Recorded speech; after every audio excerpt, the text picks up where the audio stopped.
comenzar esta tertulia de viernes 7 de abril de 2023. Estamos con los locatarios que escuchaban recién, Alejandro Abal. ¿Qué tal? Buen día, Alejandro, ¿cómo estás? Buen día, Romina. Bueno, Juan, que ya lo vi. Josefina Larregules. Y bueno, un gusto contigo, Ale, que no te conocía. Lo mismo digo. Juan Grompone, que también está a distancia hoy. Juan, ¿cómo andás? Bienvenido. Muy bien, buen día para todos. Y vamos con los invitados que están acá en estudios. María Josefina Pla, ustedes ya la conocen, abogada y exintegrante del directorio de la Institución Nacional de Derechos Humanos. Josefina ha sido últimamente una invitada recurrente, así que... Bueno, desde diciembre, que fue el debut, con gusto he participado en varias. Muchas gracias por... Bienvenidos, y más en estas especiales, como fue la de Navidad o la de hoy, me siento con más credenciales. Encantados de tenerte por acá, María Josefina. Gracias. Y voy con el invitado nuevo, sí, con Fernando Haller, que es religioso de la institución Dalmanutá, acompañante espiritual, licenciado en teología y docente. Fernando, bienvenido, un gusto tenerte por acá. Muchas gracias. Para mí también es un gusto estar en este programa que escucho hace más de 20 años.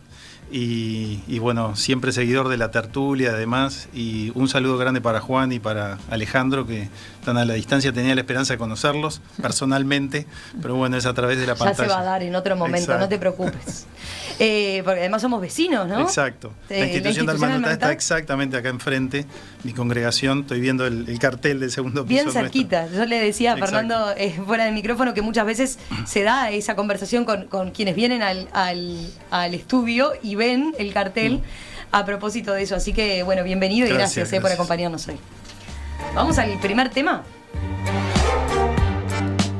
En Uruguay y en todo Occidente, incluso las personas que no profesan ninguna fe, hasta aquellas que activamente militan contra las religiones organizadas, viven en una cultura influida por el cristianismo.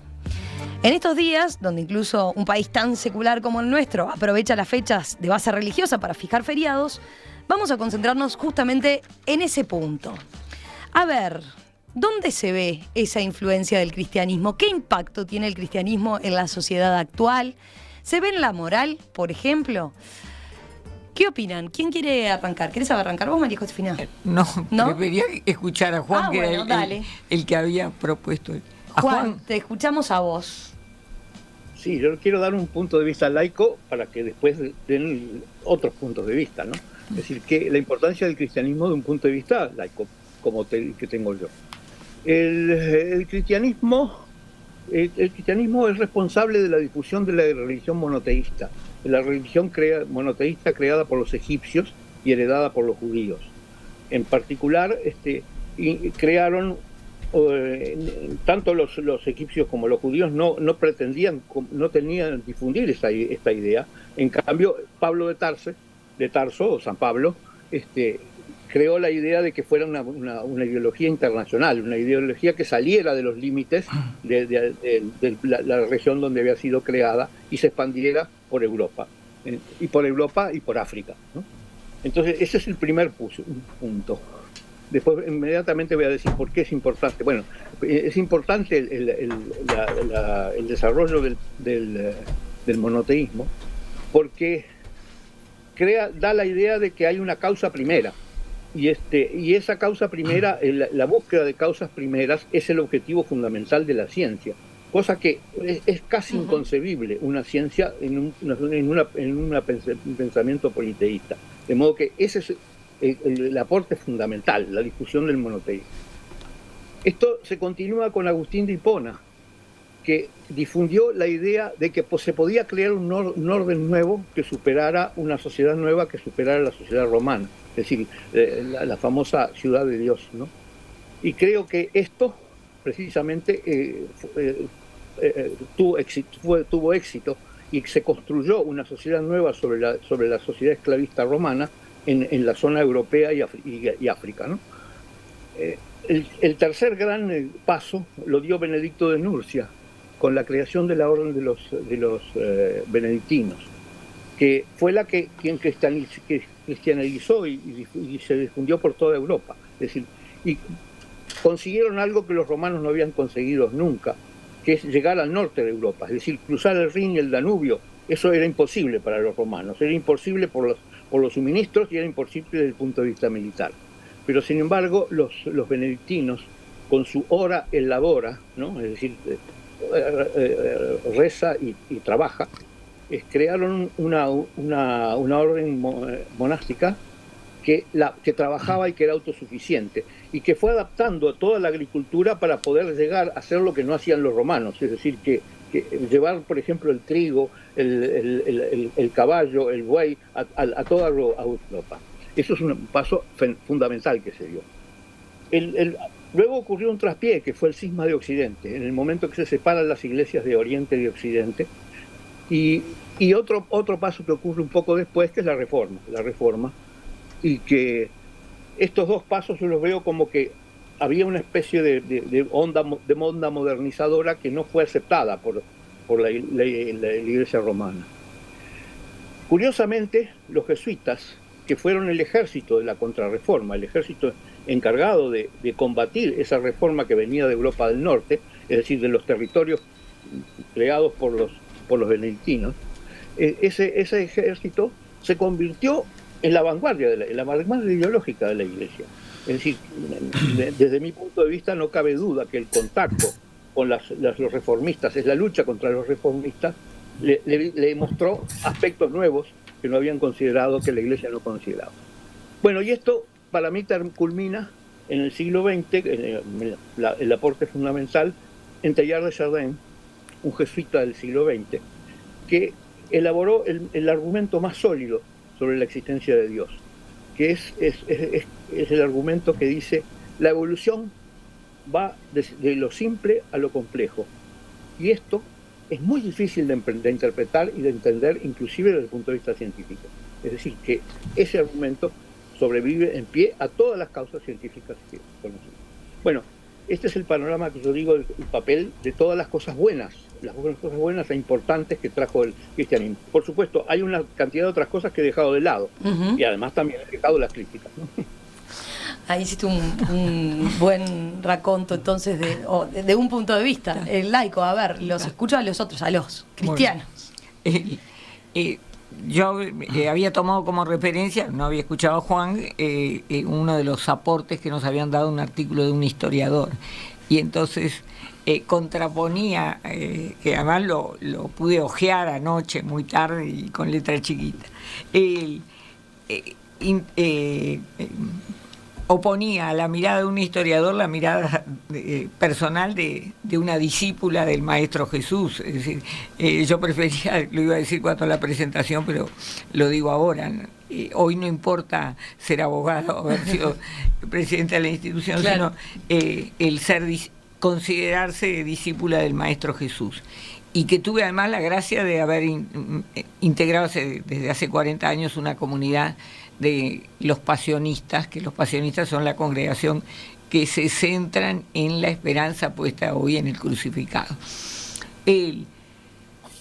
Entonces, para mí, de ese material y de ese aporte, en lo que me quedo es en la figura de Jesús, que es la que da sentido a toda esa historia del cristianismo, y la figura de Jesús en su momento, que me pareció que estuvo bien descubierta por este historiador, en el sentido de alguien que se opuso como un revolucionario a los poderes de su época, y por eso era aclamado por los pobres y sencillos, que eran los que entendían ese mensaje, y sin duda por eso era alguien que molestaba al poder y quisieron eliminarlo.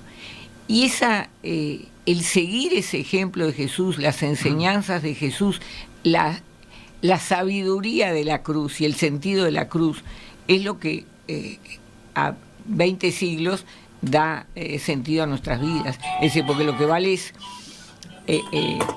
seguir el estilo de Jesús, las opciones, y entender que esa proclamación tuvo razón de ser, y el sentido que da a nuestras vidas. O sea que la dejo por ahí, pero la vigencia y el haber ahondado en lo que fue su mensaje. Alejandro. Bueno, el tema que querían plantear acá era la influencia del cristianismo en la cultura de Occidente. no podría hacer un reconto de toda la historia por dos razones. La primera, porque me podría llevar horas. La segunda, porque seguramente omitiría muchas cosas que no conozco o que no recuerdo lo suficiente.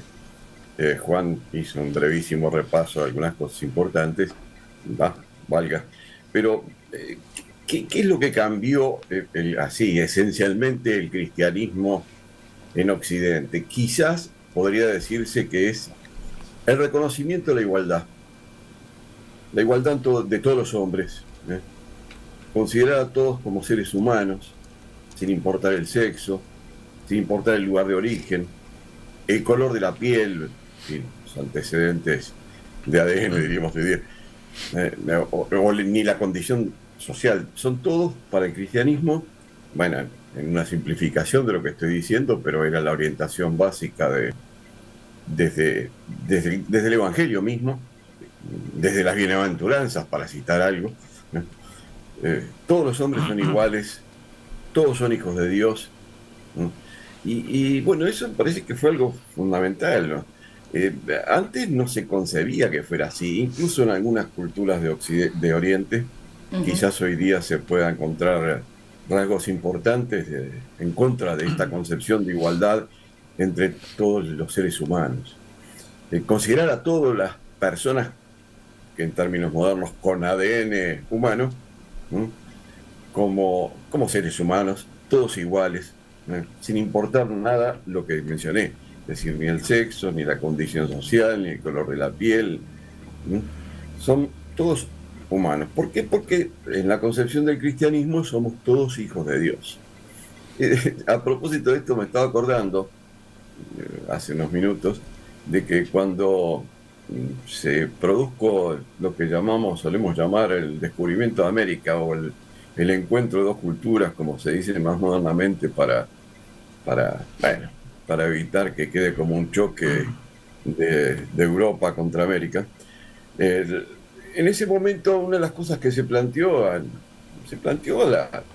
Europa de una manera muy fuerte, y en la Iglesia de manera muy fuerte, era si los indios eran seres humanos. Los indígenas que habitaban en América sí eran seres humanos. ¿Y por qué?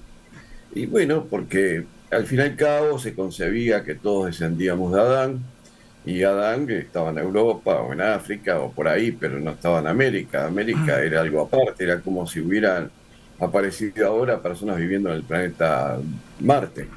Entonces uno se preguntaría, bueno, pero los habitantes de Marte son seres humanos, porque claro, no descienden de Adán. Bien, ese fue uno de los problemas que se planteó, que se resolvió favorablemente, diciendo que sí, que eran seres humanos, ¿verdad? Con todas las limitaciones que tuvo en ese sentido en algunos lugares, y la lucha, sobre todo los dominicos, para que no fuera así, el respetar su condición de iguales a los europeos que venían del otro lado del Atlántico. Y la idea era que permanece, es que el Dios es el mismo para todos. La comunidad es una comunidad universal, y bueno, eso creo que fue lo principal que se puede decir que impregnó la cultura de Occidente a raíz del cristianismo. O sea que dirías que eso es un aspecto, por ejemplo, que se ve en la moral. Sí, pero porque hasta cierto punto sí, porque, a ver, todo eso acompañado de otras cosas, ¿no? Por ejemplo, el sentimiento de compasión, la misericordia. Bien vale tomarse el trabajo, que no lo voy a leer porque llevaría algunos minutos, las bienaventuranzas, que aparecen, bueno, más de un evangelio, por ejemplo en el de Mateo. Pero la distinción entre lo bueno y lo malo, que es un poco a lo que apuntas tú, yo creo que sí, que todos seguimos teniendo adentro, por lo menos en Occidente, esa matriz, incluso en América, una distinción entre lo bueno y lo malo, que encuentra su raíz en el cristianismo, ¿no? Y bueno, eso para mí, si llamamos a eso la moral, para simplificar la distinción entre lo bueno y lo malo, sí, la distinción entre lo bueno y lo malo actual tiene orígenes en el cristianismo. Por supuesto que hay mil derivaciones y cuestionamientos a muchas de esas cosas. Lo estamos viendo incluso en Europa. No me estoy refiriendo a lo que ocurre entre Ucrania y Rusia, porque ahí no creo que la cuestión esta esté incidiendo. Pero sí lo vemos en la cultura de Europa continental, ¿no, verdad? Y bueno, y Gran Bretaña también, con las, en fin, nuevas apreciaciones que aparecen por ahí acerca de qué podría llegar a ser lo bueno, y que contradicen en buena parte lo que hasta ahora se sentía por ese lenguaje universal acerca de lo bueno y lo malo, universal de Occidente. Bueno, y paro porque si no Dale. te voy a llevar toda la hora. Fernando, a ver, te escuchamos Bueno, a ti. y la desventaja de haber quedado para el final es que tengo tantos insumos que no sé muy bien con qué quedarme. Aparte fueron muy interesantes todos. Yo iba a empezar con algo que había comentado Juan, o más bien con el raconto que hizo, que me pareció interesantísimo. Sin embargo, ahora me quedo con este punto que tanto remarcó Alejandro, que es el reconocimiento de la igualdad, o el hecho de que somos todos iguales de derechos, que todos somos hijos de Dios, que por esa condición todos tenemos igual tipo de derechos. Para argumentar algo a favor de esto, me dan ganas de usar algo que no es ni académico ni nada por el estilo, algo que escuché hace poco hay un youtuber catalán, Jordi Wild, que tiene un sitio, The Wild Project, que a veces veo entrevistas que hace, algunas entrevistas muy locas, y hay una entrevista que le hace a un español que estuvo 10 años viviendo en Japón, como barman y esas cosas, tenía un boliche, una cosa así. Y le preguntan un momento a este entrevistado, ¿cómo es eso de que en Japón no se puede tener amigos? ¿Es así eso? Sí, es así. ¿Cómo que es así? Es así. Pero ¿cómo? Explícalo un poco. Entonces el tipo dice, mira, por más que no nos guste admitirlo, nuestra ética es cristiana. Esto con acento español, ¿no? Toda nuestra ética es cristiana. Y nosotros tenemos metidos adentro de nuestro ADN una forma de actuar en todo que tiene los valores que el cristianismo ha difundido por el mundo. Que en realidad yo ahí le precisaría que no son exclusivos del cristianismo, nosotros somos los hermanos menores del judaísmo, es decir, de ahí aprendimos, diría que la mayoría de todo. La novedad de Jesús es radical respecto a que dice que es Dios hecho hombre y eso, bueno, huele a todo.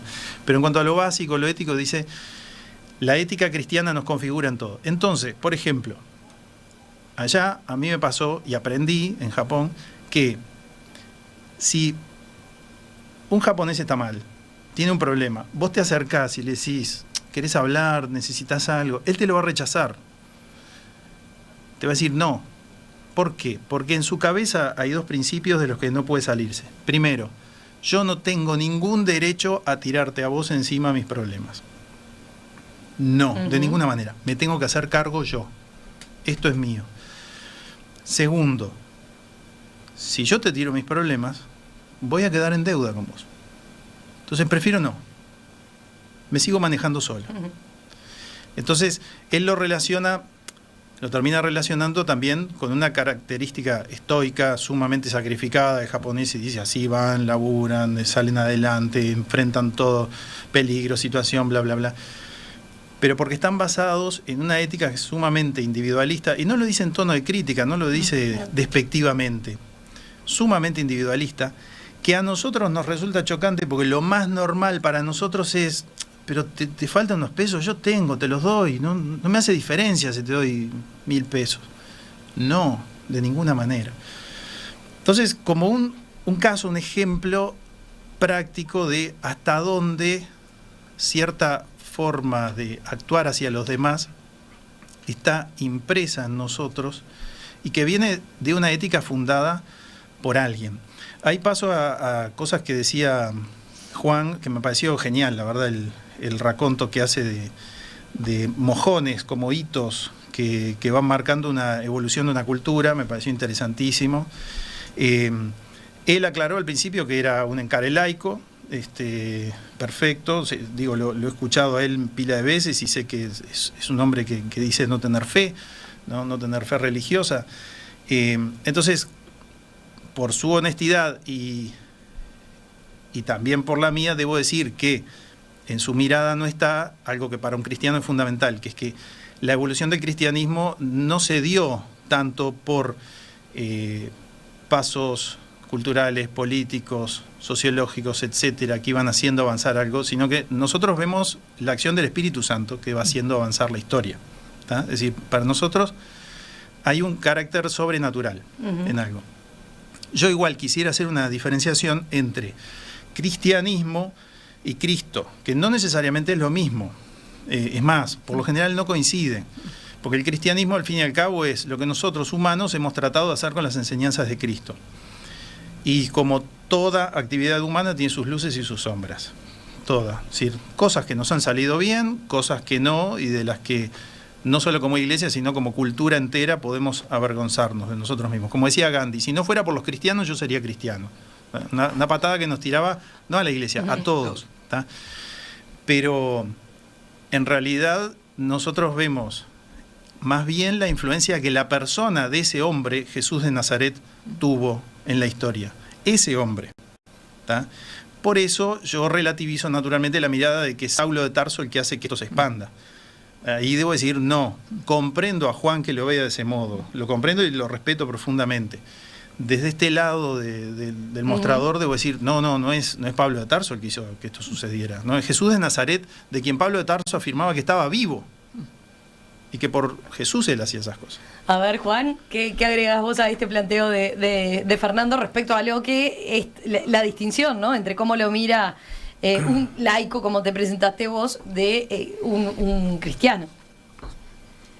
Bueno, la acción de Pablo fue absolutamente revolucionaria, porque inclusive encontró dificultades frente a los propios apóstoles, ¿no? De modo que esa visión de saquemos esto de los judíos y llevémoslos a los griegos, llevémoslos a los romanos, llevemos al norte de África, eso es una idea absolutamente revolucionaria y que no estaba en el mensaje original de Jesús. Yo creo que sí estaba, Juan, que sí estaba en el mensaje original de Jesús. Y es cierto lo que decís de la discusión, por lo menos lo que relatan los hechos de los apóstoles y las cartas de los apóstoles posteriores, que Pablo tuvo que, llamémosle, imponerse respecto a la difusión de la religión cristiana y la figura de Cristo más allá del pueblo judío y lo cercano al pueblo judío.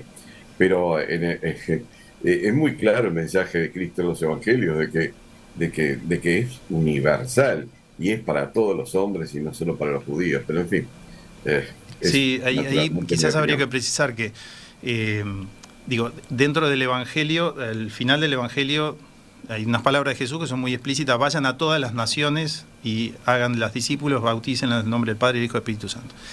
El conflicto entre Pablo y algunos de los apóstoles no es tanto si hay que predicar el evangelio solo entre los judíos o hay que llevarlo hacia afuera, sino más bien si los cristianos que vienen de fuera del judaísmo tienen que pasar por los ritos previos del judaísmo para hacerse cristianos, lo cual era una discusión muy lógica para ellos. Los apóstoles, y Pablo también, eran judíos, absolutamente judíos, observantes, religiosos, que descubrieron de pronto a su Mesías, ¿tá? Y al Mesías, que entienden que es el Mesías para la humanidad, pero son judíos. Entonces, en sus cabezas lo normal era, no, pero tienen que hacer todo el camino que hicimos nosotros para seguir de largo con nosotros. Pablo de Tarso, sin duda, que es totalmente renovador en eso, pero no lo hace tanto por su idea, sino por lo que él recibe mismo de su vida espiritual y su contacto con Jesús, que es decir, no hace falta. Esto es una nueva alianza. La circuncisión, por ejemplo. Claro, la circuncisión y los otros ritos. No hace falta. Esto es una nueva alianza. Es como que empezamos de vuelta y el que viene de afuera no tiene que pasar por todos estos requisitos previos. Y ahí se armó un conflicto, sin duda, del cual Pedro, que al principio era de los judaizantes, fue el que cambió y dijo, no, Pablo tiene razón. Es decir, es cierto lo que dice Juan. Pablo lo corrige en público a Pedro, está contado en la carta a los Gálatas. Lo reprendió porque le dijo, con unos te portás de una manera, con otros de otra. Y Pedro lo reconoce y cambia. Y sigue lo que Pablo dice. Voy a algunos mensajes de los oyentes a partir de lo que señalábamos al principio. ¿Dónde está la influencia? ¿Qué impacto tiene el cristianismo en la sociedad actual?